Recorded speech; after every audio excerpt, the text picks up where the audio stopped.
both the Americas, Africa, and Middle East, also the SEA region and China, of course. So with all of that, we have 24 teams for 2006. First place teams will, of course, go straight to quarterfinals, while the second and third place teams will play each other in the round of 12, and then see who wants to join us. Yeah, it's a very, like you guys said, it's a very colorful patch of teams here. Obviously, there's slight disparity, I would say, amongst the top dogs. Just as far as we know.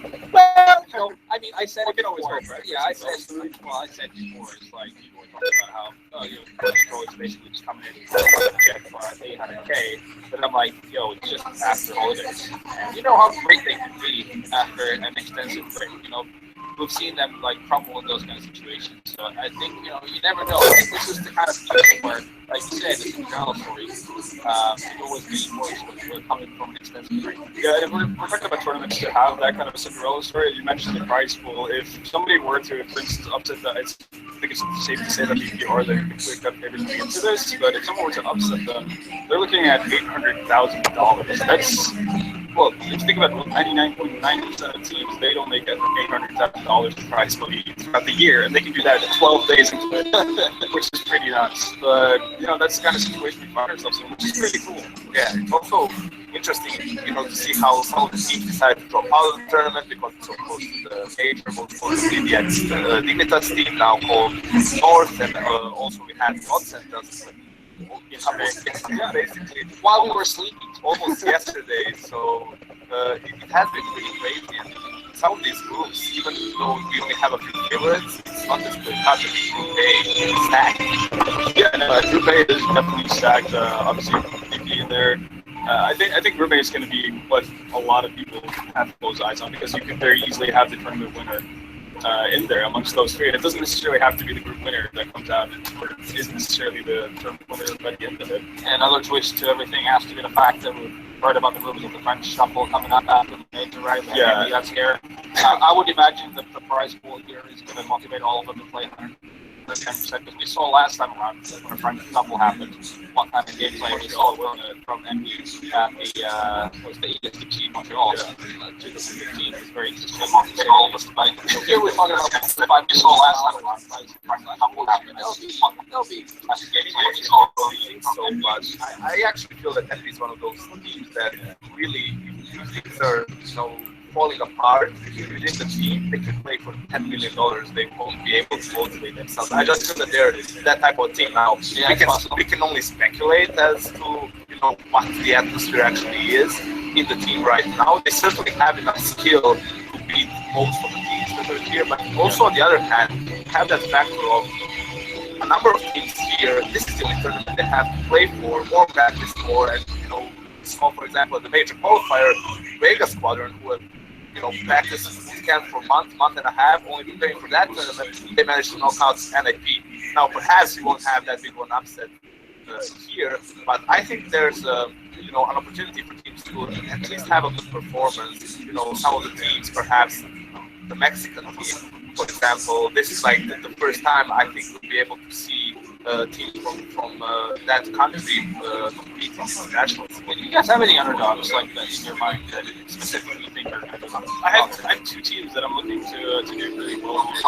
It's not obviously the biggest surprises, but one of those is maybe with the win as far as those times progressively getting better and better, and I'm also seeing how they're really back from matches since the break.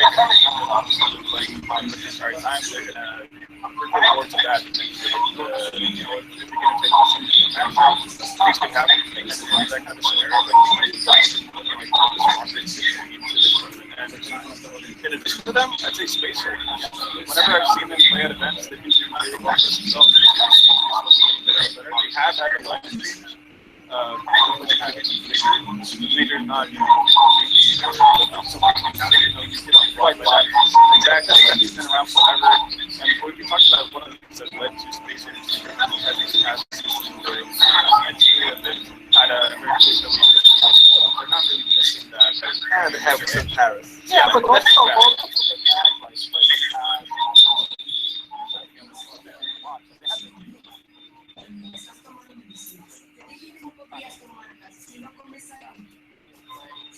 On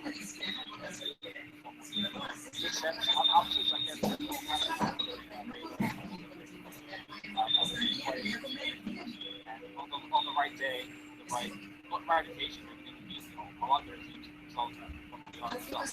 If we're looking for a team that's probably not one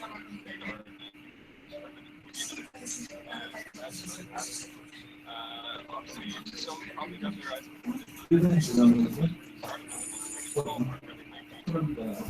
one map off map,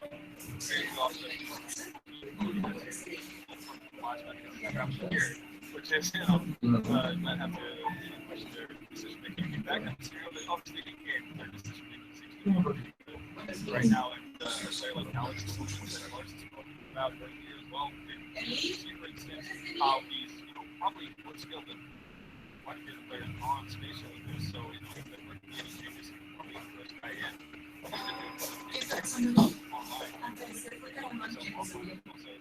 I remember playing on in our past. I'm actually as strong as one of the students, so I'm sitting with every day as well. And they also have a college.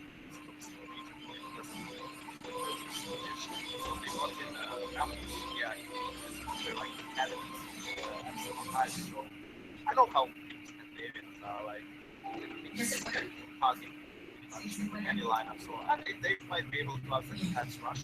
Yeah, right. They don't have to play. And they have to do well. Like their style of playing is very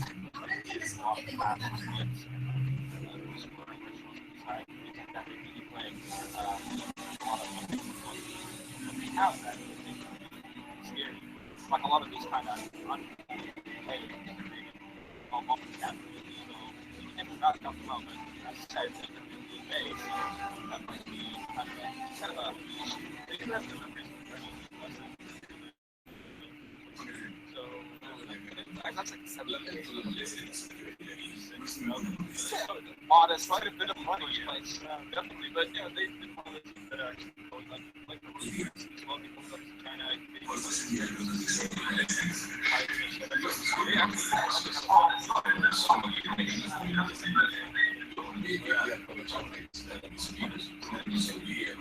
Just like that's